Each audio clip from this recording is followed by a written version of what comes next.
और जी अब्दाल पिंड कब्रस्तान इत्थे असीं मौजूद हाँ। कूक फरीदा कूक तो जिवें राखा ज्वार, जब लग टांडा ने गिरे तब लग कूक पुकार।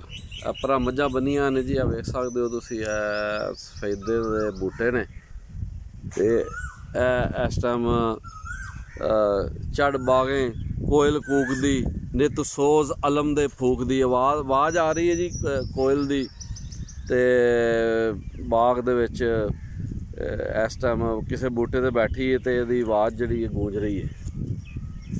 नाल अब्दाल पिंड है, एक पासे नज़र आ रहा है भी तुसीं वेख सकते हो नज़ारा। ते जनाब जी अज हवा भी नाल टुर रही है तो वाढी जी लगी तो है वे, पर बारिशों की वजह तो जोड़ा बार बार मसला बनया इन्ना को मीह वसया कि थोड़ा जा प्रॉब्लम हो गया, वाढी लेट हो गई है। तुसीं वेख रहे हो आवाज़ आ रही है कोयल दी, बहुत सुहानी आवाज़ है। बाबा जी बुल्ले शाह ने कहा सी, चढ़ बागें कोयल कूक दी, नित सोज अलम दे फूक दी।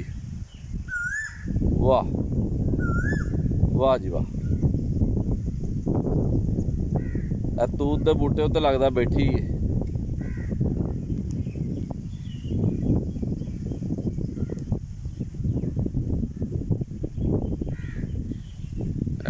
घमेरा वाली मस्जिद का मनार भी नज़र आ रहा है। रहमानी बरादरी बहुत ऑर्गेनाइज मुनज़म अब्दाल पिंड के अंदर इस टाइम मौजूद है। इन्हां दा बड़ा हल्का असर है, पिंड की तरक्की दे विच रहमानियां दा बड़ा किरदार है।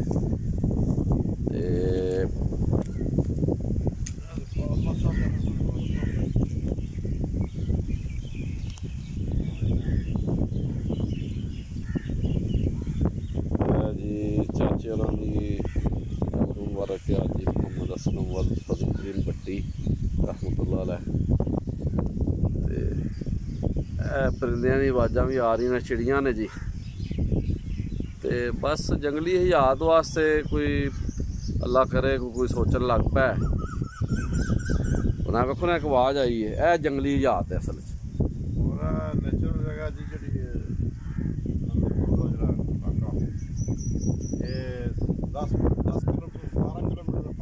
ये नंदीपुर नहर तो लैके उत्थे नंदीपुर जड़ा पिंड है उतों लैके पुल तो ते कित्थों तक जांदा जी अगे? रत्ते तक जाती है। अच्छा। और पुरानी नहर है। अच्छा। बड़ा जबरदस्त जंगल बन चुके हैं माशाअल्लाह। तरह की वाइल्ड लाइफ भी इत्थे चलो उस तरह दे नहीं। गो वे सेव वे ते अपना स्याह वे जड़ा जिन्हों खरगोश भी आंदे ने, गिद्दड़ ने, बिल्ले बार दे बड़ा खूबसूरत जानवर है भी। मतलब कि रब दे रंग ने जी, हर तरह के जानवर परिंदे तरह तरह जैसे ऐसी नौ दे इतने परिंदे नजर आते हैं जो कभी ना मिलते हो। बिल्कुल नेचर जी गुजरात जो मैं समझना कि इनू महफूज करने की जरूरत है। और सारी पार्क इतने इस टाइप का कोई बन जाए पर मैं समझना पंजाब का एक बड़ा वड्डा सारी पार्क। बिल्कुल जी बिल्कुल। तोड़ तक नाल नहर है, बड़ी वड्डी नहर 1911 की नहर है। तकरीबन 12 साल हो गए चलते हैं। उस तो पहला 1900 सर्वे होया, 1906 निकलनी शुरू हुई। एक तारीख है पूरी जी। और रब करे कि 100 करन साढ़े बड़े जोड़े ने, साढ़े जोड़े हुक्मरान ने, साढ़े इंतजामिया जी शहर की और साढ़े राह मालिक ने, यह साड़ी जी खत्म हो रही है आज तक। वेखो ना जी, यह जी हवा वग रही है, ਇਹੋ जी हवा जी तुहानू शहरों के अंदर कित्थे लभदी है? ਇਹ वेखो ना जी, यह बूटा मेरा है शरीन का तो नहीं, ए वाला शरीन का बूटा है जी। ये पत्तर घोट के अगर मझ की अख खराब हुई वो पाते हैं जी, ठीक करने वास्ते दारू जा। तो आ जनाब है किकर जे हवा ए नेरी वग पई है। नेरी जो वगे तो इस महीने के आते ना जी, पिड़ी शाह अब्दुल रहमान का मेला लग गया विसाखी के हवाले ना, उत्थे बोलते हैं सारे पिंडा बचपन सुनते आ रहे हैं। वो पर सिंबल भी मेरा लगी नहीं मेरा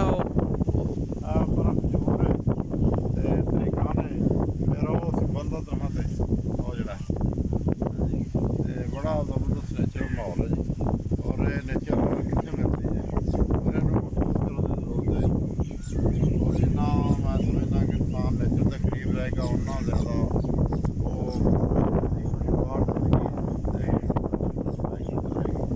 ਟੈਨਸ਼ਨਾਂ ਦਾ ਇਲਾਜ ਹੈ, ਇਹ ਨਫਸਿਆਤੀ ਬਿਮਾਰੀਆਂ ਦਾ ਵੀ ਇਲਾਜ ਹੈ ਕਿ ਇੱਥੇ ਆ ਕੇ ਤੁਹਾਨੂੰ ਦੁਨੀਆ ਇੱਕ ਵੱਖਰੇ ਰੰਗ 'ਚ ਮਿਲਦੀ ਹੈ। ਬਾਬਾ ਬਾਗ ਵਾਲੀ ਬੜੇ ਪੁਰਾਣੇ ਇੱਥੇ ਹੋਏ ਨੇ ਪਟਵਾਰੀ ਪਿੰਡ ਦੇ, ਤੇ ਇਹ ਬਾਜਵਾ ਫੈਮਿਲੀ ਜਿਹੜੀ ਹੈ ਜੀ ਬੜੇ ਮਸ਼ਹੂਰ ਇੱਥੇ ਬਿਊਰੋਕਰੇਟ, ਉਹਨਾਂ ਦੇ ਨਾਨਾ ਸਾਹਿਬ। ਸਹੀ ਹੈ। ਨਾਲ ਹੀ ਬਾਗ ਹੁੰਦਾ ਜੀ ਛੋਟਾ ਜਿਹਾ, ਕਿੱਥੇ ਜੀ?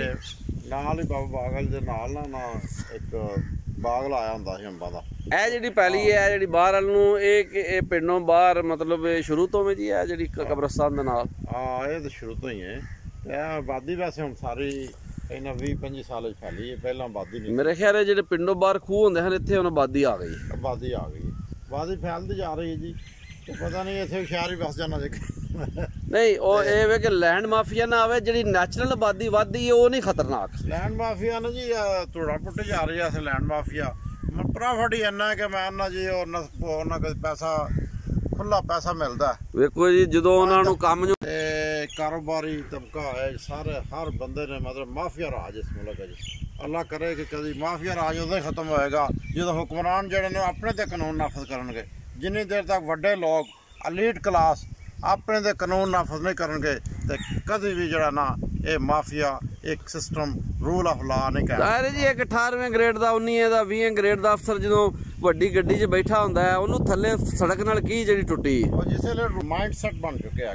ਇਹ ਮਾਈਂਡ ਸੈਟ ਜਿੰਨੀ ਦੇਰ ਖਤਮ ਨਹੀਂ ਹੋਏਗਾ, ਇਹ ਰੂਲਿੰਗ ਮਾਈਂਡ ਸੈਟ, ਰੂਲਰ ਨੇ ਅਸਰ ਕਰਨਾ ਆਪਣੀ ਤਾਕਤ, ਆਪਣੀ ਹਿਸਬ ਇਸਤਾਦ ਨਾਲ ਜ਼ੁਲਮ ਕਰਨ ਦੀ। ਇਹ ਪਾਕਿਸਤਾਨ ਦੀ ਬਦਕਿਸਮਤੀ 75 ਸਾਲ ਤੋਂ ਲੋਕ ਕਿੱਥੇ ਦੇ ਕਿੱਥੇ ਚਲੇ ਗਏ हैं।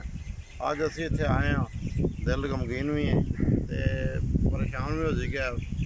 50 ਸਾਲ ਤੋਂ ਜਾਂ 60 ਸਾਲ ਤੋਂ